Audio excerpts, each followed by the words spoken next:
Alessandro Guerrini, coordinatore della lista Progetto Comune. Questa sera la presentazione al Piancastagnaio in vista delle prossime elezioni amministrative di maggio. È un messaggio proprio che hai voluto ribadire più volte, ovvero ognuno può dare l'apporto per costruire questo nuovo progetto. Sì, buonasera a tutti. L'iniziativa è andata molto bene, è stata parecchia partecipazione e siamo felici del risultato che si è raggiunto, risultato che viene da mesi di lavoro dove ce l'abbiamo messa tutti.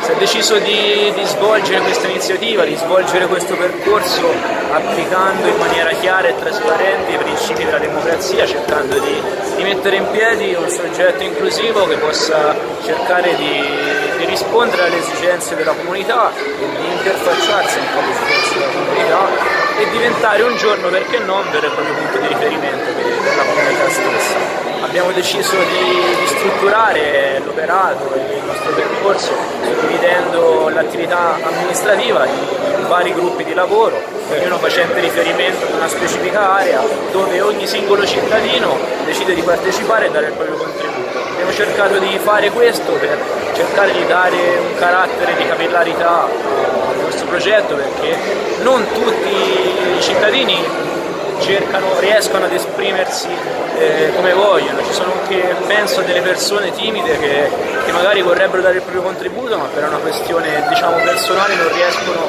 a mettersi in gioco per via del carattere. Attraverso questa capillarizzazione del processo, attraverso un ambiente ristretto, un gruppo di lavoro dove le persone possono confrontarsi con le proprie esperienze, crediamo che la base possa rispondere in maniera chiara ai principi e ai valori e a quello che sarà poi il prossimo programma elettorale della lista. Ecco, sono stati anche dettati un po' il cammino che ci sarà da qui alla definizione della lista vera e propria e anche alla candidatura. È stato detto che è possibile presentarsi come candidato accompagnato da 50 firme a sostegno e un vincolo principale è quello di essere residente a Piancastagnaio.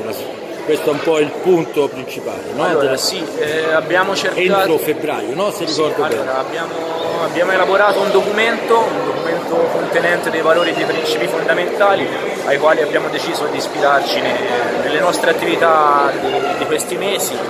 Un documento che garantisce l'animo e l'identità di questo percorso.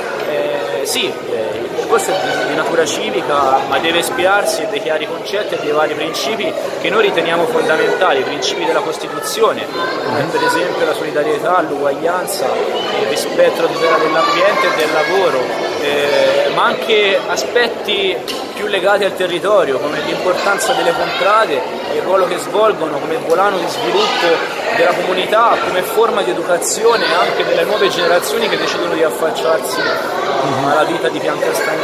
Quindi è un documento che dovrà essere sottoscritto da coloro che desiderano partecipare alle operazioni. E per quanto riguarda la candidatura, la candidatura deve essere presentata entro il 24 febbraio, c'è il termine ultimo, deve essere sottoscritta da 50 elettori residenti a Piancastagnaio, c'è il vincolo della residenza a Piancastagnaio. Ovviamente gli elettori dovranno riconoscersi nei valori che ho appena elencato contenuti nel documento. In caso di più candidature invieremo le elezioni primarie previste eventualmente per il 10 marzo, quindi 2 settimane successive al termine alla scadenza della presentazione della candidatura. Bene, quindi un cammino in itinere alle tue spalle, il simbolo che è stato presentato questa sera che ricordano i colori, la bandiera italiana, è stato detto, e poi ha dei riferimenti anche artistici, ovviamente anche storici, è stato presentato proprio questa sera. Sì, nel corso di elaborazione del simbolo, intanto colgo l'occasione per ringraziare Iuri Perugini che ha lavorato alla stesura del simbolo. È un percorso un simbolo, è un'immagine che contiene più o meno tutti i valori che prima elencavo, che sono contenuti nella nostra dichiarazione da allegare a quello che sarà il prossimo programma elettorale.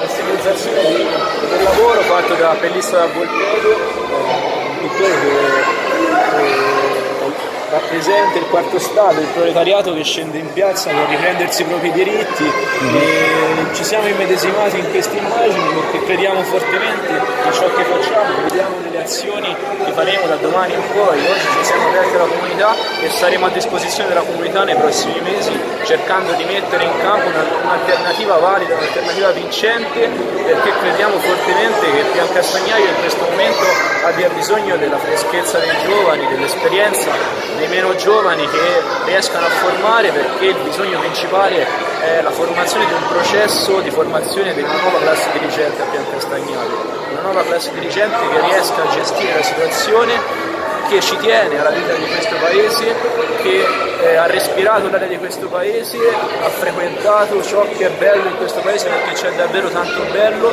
ci sono davvero tante nuove generazioni che vogliono avvicinarsi e vogliono mettersi in gioco. La risposta c'è stata, noi ci siamo, mi verrebbe una battuta da dire: noi non scherziamo, non stiamo scherzando perché ce la stiamo mettendo tutta come abbiamo fatto fino ad ora e da domani ce la metteremo ancora di più. Quindi ci siamo, la risposta c'è stata e meglio di così non poteva andare.